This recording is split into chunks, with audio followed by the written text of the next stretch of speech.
G'day everyone, it's Will here from NeveroddoreveN, and as promised a few weeks ago when I was doing my interview with Kelly and Nicole after they heroically with their youth group rescued residents of a local nursing home during their board games night, I'm going to be doing a review of Flashpoint tonight, a fire rescue game by Indie Boards and Cards for 2 to 6 players. It takes about 45 minutes to play, and I'm joined by Elliot, who's going to be helping me today to do a bit of a walkthrough.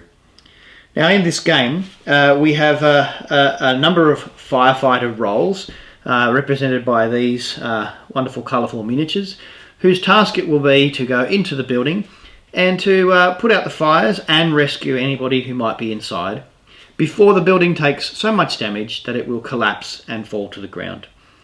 These black cubes represent damage markers, and when each ball has taken 2 damage markers, it is completely destroyed. When the building runs out of damage markers and the game runs out of damage markers, the building collapses.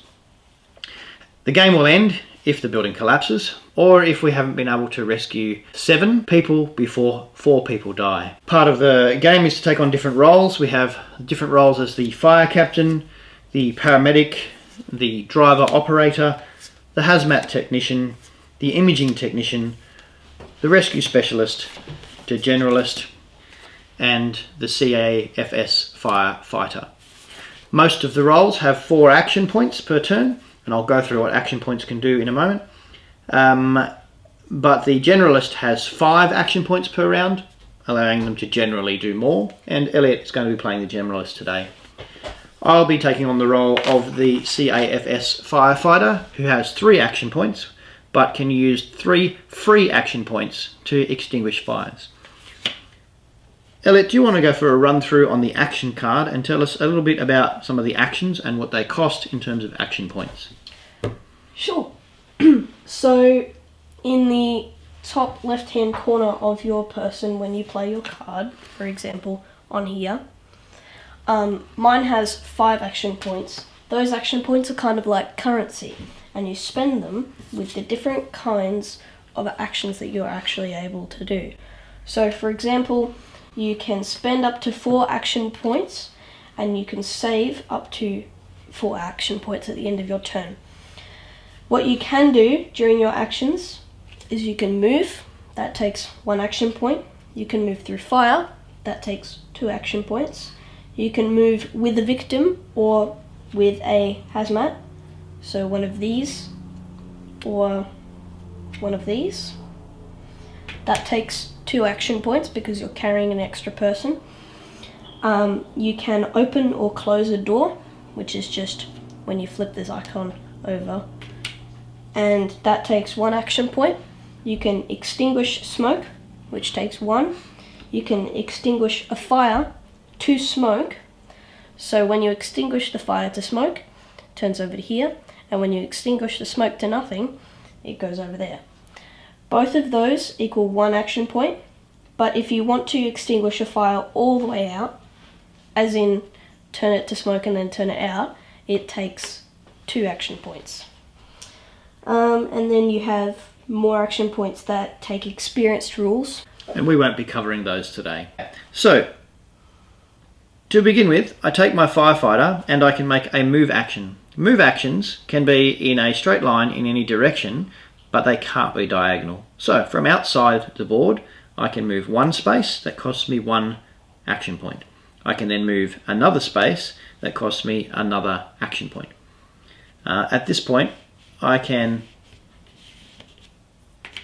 move my 3rd action, which actually brings me to being standing in front of the door right here.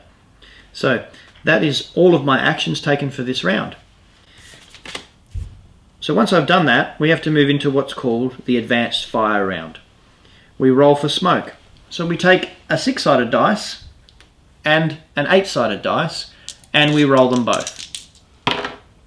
We look at the numbers we have rolled, and we see that I've rolled a 6, which is on this column. We might put that here. And a 5, which is on this column, so we'll put that over here. We then trace a line down till we find row 5 and 6, and we place a smoke token in the room in that space. Now, if the smoke token is next to a fire token, it becomes fire. But in this case, our door is closed.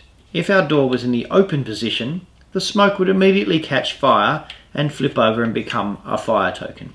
Thankfully for us, and the piano, the fire is only smoke at this stage and easy to put out.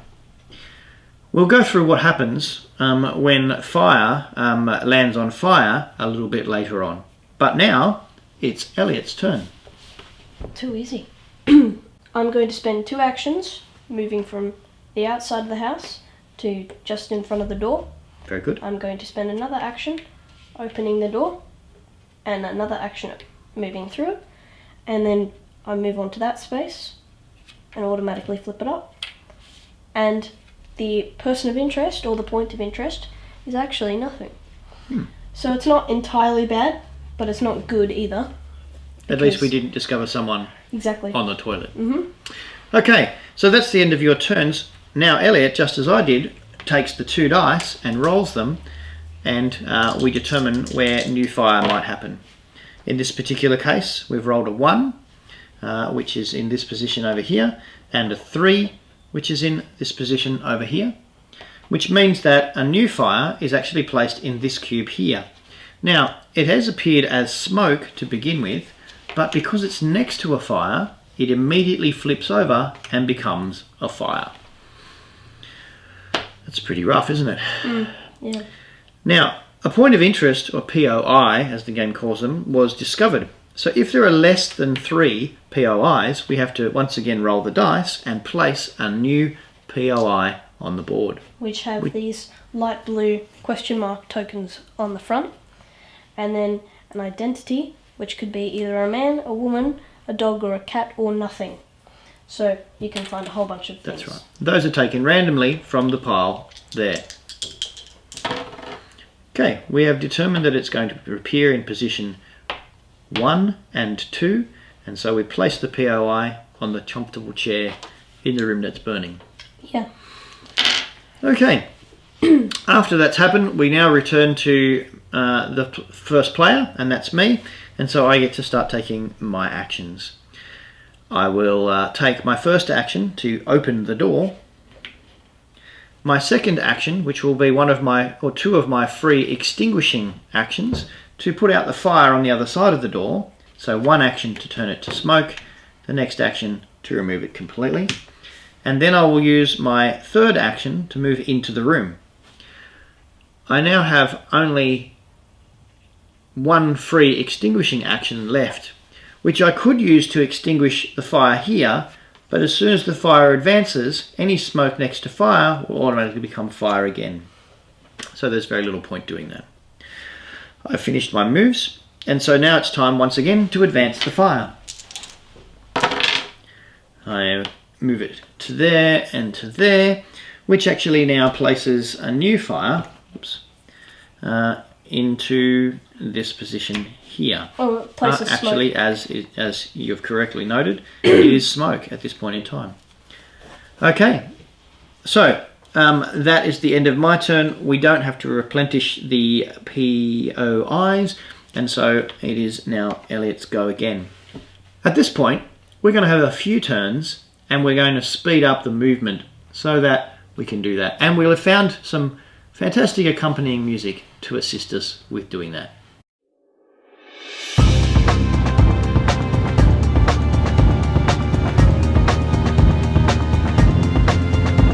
So, we accelerated through Elliot's turn and discovered that there is actually a person at this POI point, which is pretty cool. Elliot is now going to, in his next turn, hopefully, rescue that person. Alright, we'll continue to accelerate.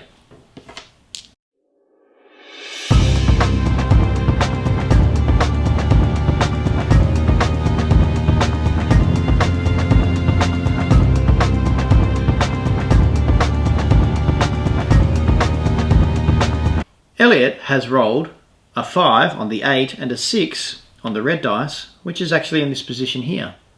Once that occurs, if there is smoke in a position, the place that then happens is that it gets flipped over and it becomes fire. So, our fire situation has become a little worse in this area.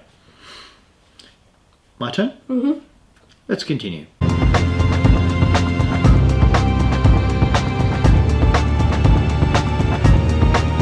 Something significant has just happened in my fire advancement. A fire token has now been requested to be placed on top of a fire token. When this happens in the game, we have what's called an explosion. Explosions are quite scary. An explosion means that a fire token is now placed in each of the spaces next to the original explosion, and if it encounters more fire, like in this case, it continues to move as a shockwave. In a straight line. That's correct. So if it can't move and it hits a wall, then what happens is it hits the wall and a damage token is placed on the wall where it hits. And that's how we manage an explosion. As you can see, the fire has now become considerably worse. Oh, we changed that to and that gets changed into a fire. So this room here that our victim was once sitting in is now completely ablaze. Thankfully, Elliot, the generalist fireman, has actually removed him from harm's way. We'll continue to play.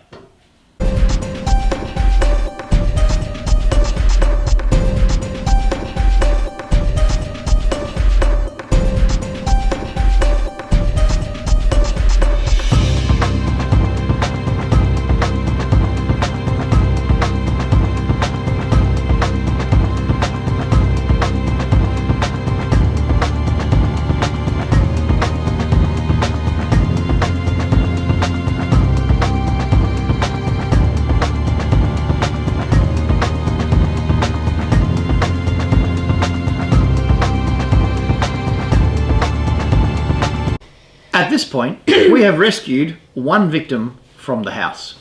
How exciting is that? High five, Elliot. All right, it's now time to advance the fire.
Okay, what has just happened is that the fire has advanced onto one of our firemen. That's really unfortunate when that happens, but our firemen, or fire people, are actually in strong protective gear. And so what happens now is that the fire, with smoke which became fire, has now advanced and flared up onto our firemen, and it goes back to one of the ambulance spaces. So that is here, here, here, or here. Elliot, where would you like to appear? That one's good. Okay. The fire continues, and our fireman is quickly restored to health and able to re-enter the building. But it does set us back a little bit, being outside.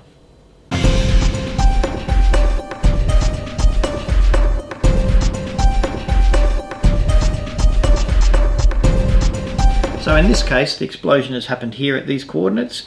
We've hit the wall here, and here, and we've actually exploded forwards to here, which means that it goes forward into the wall over here, and likewise into this one here, which explodes into the wall there.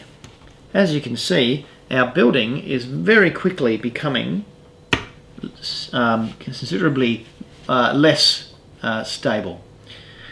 So that's the end of my go. We have only 2 POIs, is that right? Yeah, because you're taking one out. Because I'm taking one out. So we do have 3 POIs. Yep. That's all good. It's always good to check the number of POIs at the end of the turn. Make sure you've got enough. And yes, I'm rescuing the little dog. All right. It's now Elliot's go.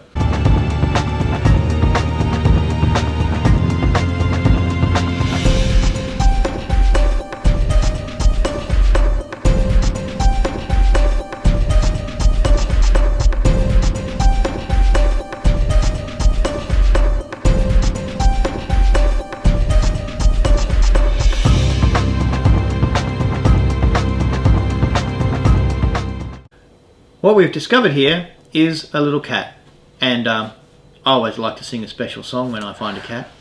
So, are you ready going to sing it with me, Yeah, Elliot? okay. Okay. Soft kitty, warm kitty, little ball of fur. Happy kitty, sleepy kitty, purr, purr, purr.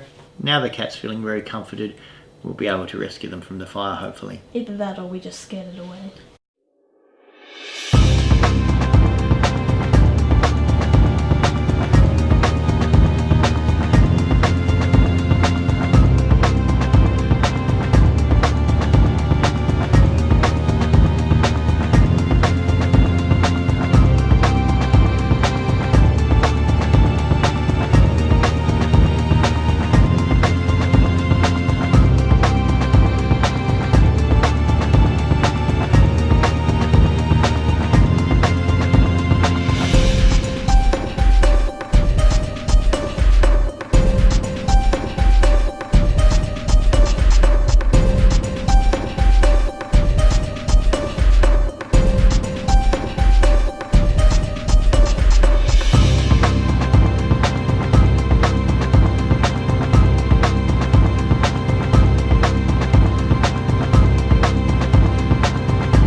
So, see these external walls? Mm-hmm. If they have 2 cubes on them, Yes. would they be considered doors? That's correct. When a wall is destroyed, you can move through There it is using only 1 action point. nothing there. Now, this brings me to an important point. We haven't really used much in this game, but there is an action called chop. You can spend 2 action points Yeah, I was to thinking about intentionally damage a wall and escape. But I don't think we should, considering... It is risky, because if we run out of damage tokens, the building collapses and everyone dies. Not so good. Yep. But I guess in a pinch, you could do it.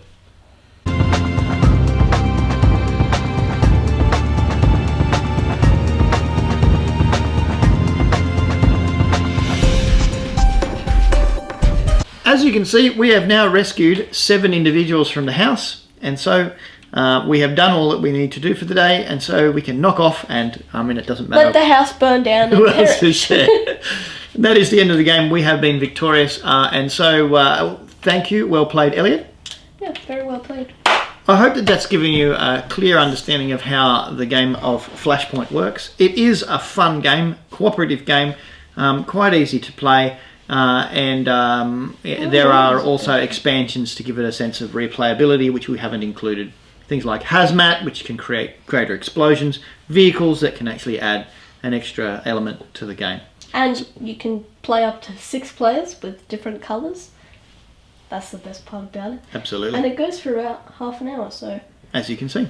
Yep. So, I'm just going to say thank you for joining us today. I've been Will Nicholas, this has been Elliot Nicholas, and we've really enjoyed playing this game for you today.